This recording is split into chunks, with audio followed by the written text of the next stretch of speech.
Video like जरूर कर लीजिए और ऐसे वीडियो लगातार फ्री में पाने के लिए चैनल को तुरंत सब्सक्राइब कर लीजिए और बेल आइकन को जरूर टैप कर लीजिए ताकि आगे भी सारे वीडियो आपको मिलते रहे। यूट्यूब में फॉलो करते हैं तो प्लीज ये वाला फ्री टेलीग्राम चैनल जरूर ज्वाइन कर लीजिएगा। सारे नोटिफिकेशन सारे अपडेट यहीं पे आते हैं, ध्यान रखिएगा। सारे क्वेश्चन अटेम्प्ट करिए और स्कोर अपना तुरंत कमेंट करके बताइए कितने सही हो रहे हैं कितने गलत हो रहे हैं, जल्दी से कमेंट करके बताइए। हेलो फ्रेंड्स, मेरा नाम है वैभव और आप लोग देख रहे हैं UP PSC best online coaching YouTube channel. दोस्तों, आज के इस वाले वीडियो में हम लोग जो 780 की पेजेस का जो पीडीएफ कवर अप कर रहे हैं उसी क्रम में आगे बढ़ेंगे और इस पीडीएफ को देखेंगे।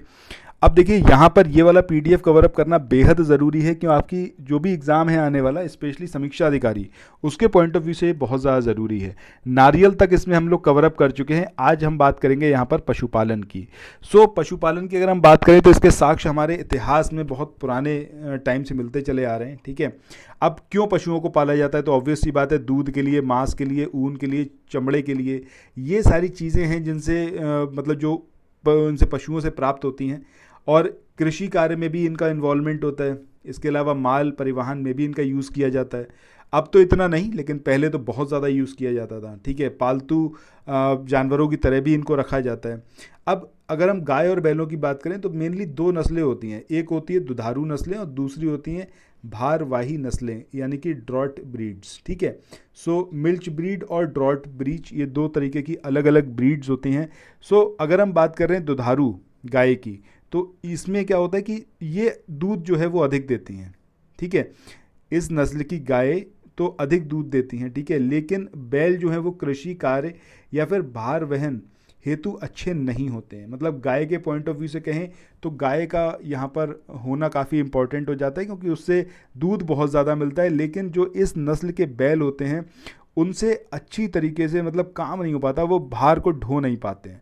और इसमें आपका गिर, साहिवाल, सिंधी, देवनी, धार परकर, इस तरीके की ये प्रजातियां हैं जो दुधारू गाय मतलब दुधारू नस्लों में शामिल हैं। इसके अलावा नीली, रावी और मुर्रा, ये दुधारू भैंस की नस्लें हैं। इसके बाद भारवाही नस्लों की बात करें, इसमें आपका नागौरी, मालवी, हल्लीकर, कंगयाम, किलौरी, पोवार, सीरी, ये अलग अलग तरीके की नस्लें हैं जो इसमें शामिल हैं।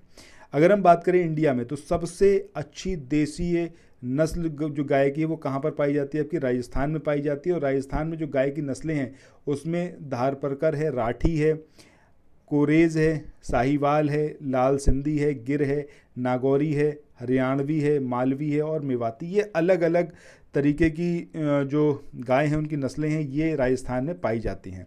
इसके बाद बात करें हम साहिवाल गाय की, तो साहिवाल गाय जो है ये गाय की प्रजाति की मुख्य रूप से कहाँ से? पाकिस्तान के सिंध प्रांत से मतलब ये पाई जाती है, मेनली सिंध प्रांत में। और इसमें दूध देने की क्षमता काफ़ी अधिक होती है। तो साहिवाल गाय के बारे में ये पॉइंट याद रखना है कि ये पाकिस्तान के सिंध प्रांत में पाई जाती है, दूध देने के मामले में बहुत अच्छी है। इसके बाद गंगा तीरी, ये उत्तर प्रदेश में मुख्यतः पाई जाती है। ये बहुत इंपॉर्टेंट पॉइंट है क्योंकि यूपी स्पेसिफिक इसके साथ इंक्लूड हो गया है। ठीक है, तो गंगा तीरी ये उत्तर प्रदेश की है जिसमें दूध देने की क्षमता जो है वो काफ़ी कम होती है, लेकिन ये मुख्यतः उत्तर प्रदेश में ही पाई जाती है। भारत में सर्वाधिक दूध देने वाली जो है वो कौन सी? आपकी जमुना पारी बकरी है और ये मांस और दूध दोनों के दृष्टिकोण से अच्छी मानी जाती है और इससे प्रतिदिन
दिन 2.5 से 3 किलोग्राम तक दूध का उत्पादन होता है। हम किसकी बात कर रहे हैं यहाँ पर? जमुना पारी बकरी की। इसके बाद आगे बात करें हम, ये है आपकी बर्बरी और पश्मीना बकरी। ये जो बर्बरी और पश्मीना बकरी हैं, ये भी बहुत ज़्यादा इंपॉर्टेंट वैरायटी हैं बकरियों की। आगे, भारत में श्वेत क्रांति की शुरुआत कब हुई थी? आपकी जुलाई 1970 में ऑपरेशन फ्लड 1 योजना में इसको शुभारंभ किया गया था इसका। और भारत में श्वेत क्रांति के जनक कौन है? आपके डॉक्टर वर्गीस कुरियन। इनका नाम ज़रूर याद रखिएगा, एग्जामिनेशन में सेवरल टाइम्स पूछा गया है। और ये तो आपको पता ही है कि श्वेत क्रांति का मतलब क्या है, आपके दूध के उत्पादन से है। इसके बाद आगे इंपॉर्टेंट पॉइंट्स को कवर अप करते हैं। अब दूध उत्पादन में वृद्धि लाने के लिए ऑपरेशन फ्लड को प्रारंभ किया गया था। कब किया गया था? प्रथम चरण जो था इसका 1970 से 80 तक चला, उसके बाद दूसरा चरण 81 से 85 तक, और तीसरा जो है 85-94 तक रहा। भारतीय डेयरी निगम, इसकी स्थापना आनंदा, गुजरात में 1970 में की गई थी। ये ईयर एज इट इज़ याद रखिएगा, जिसका उद्देश्य ऑपरेशन फ्लड योजना को सफल बनाना था। राष्ट्रीय डेयरी विकास बोर्ड की स्थापना वर्ष 1965 में की गई थी। ये भी इम्पोर्टेंट, इसको भी याद रखना है। नेशनल डेयरी विकास बोर्ड और भारतीय डेयरी निगम के सूत्रधार डॉक्टर वर्गीस कुरियन थे। राष्ट्रीय डेयरी शोध संस्थान करनाल, हरियाणा में लोकेटेड है, और इसे जो है वर्ष 1989 यानी कि 1989 में डीम्ड यूनिवर्सिटी का दर्जा प्रदान किया गया था।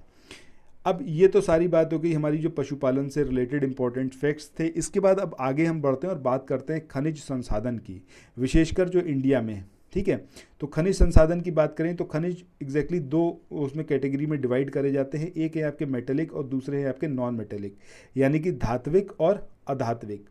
अब ये फर्दर फिर डिवाइड करे जाते हैं। थोड़ा सा इसको यहाँ पर ब्रॉड कर लेते हैं सो आप अच्छे से समझ पाओगे। अगर हम धात्विक की बात करें तो धात्विक में एक तो हो गए आपके लोह मतलब आयरन वाले, और दूसरे आ गए अलौह।